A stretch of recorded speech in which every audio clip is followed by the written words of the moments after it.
সবাইকে নমস্কার। আজকে দেখা যাচ্ছে যে উত্তর ত্রিপুরা এবং ঊনকোটি জেলার বিভিন্ন এলাকায় বেআইনি বার্মিজ সিগারেট চোরাচালান যেটা হচ্ছে, সেই ঘটনা দিন দিন বৃদ্ধি পাচ্ছে, যা অত্যন্ত উদ্বেগের বিষয়।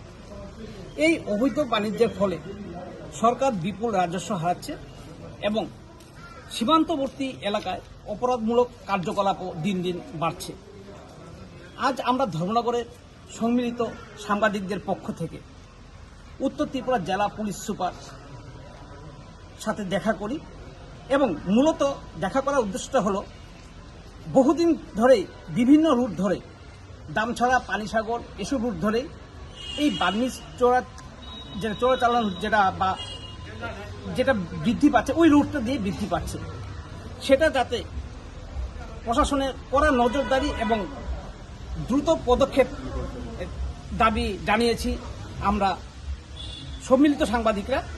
তিনি আশ্বাস দিয়েছেন যথাযথভাবে এবং গুরুত্ব সহকারে সে জিনিসটা দেখে ব্যবস্থা গ্রহণ করবেন। মূলত কি কি বিষয় নিয়ে এই ডেপুটেশন প্রদান করা হয়েছে? মূলত বিষয় যেটা, যে এই যে অবৈধভাবে বার্মিজ চোরাচালান যেটা হচ্ছে, এটা একটা বিভিন্ন উদ্বেগজনক, যা যুব সমাজকে ধ্বংসের মুখে ঠেলে দিচ্ছে। সেটা বার্মিজ সিগারেটটা উত্তর ত্রিপুরা জেলায় দামছড়া, পানিসাগর এসব রুট হয়ে সীমান্তবর্তী এলাকা দিয়ে বাংলাদেশ পাচার হচ্ছে। আমরা চাই সেটা যাতে দ্রুত বন্ধ হোক। কার মধ্যে এরকম হচ্ছে সেটা কি আপনারা ধরতে পেরেছেন বা কোনো কিছু? এটা মোটামুটি যেটা জনসাধারণ বা অন্যান্য কাছ থেকে বুঝেছি,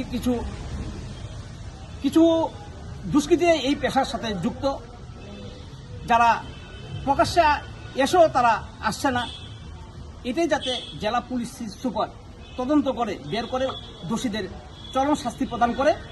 আমরা সম্মিলিত সাংবাদিকরা এই দাবি জানিয়েছি উত্তর ত্রিপুরা জেলা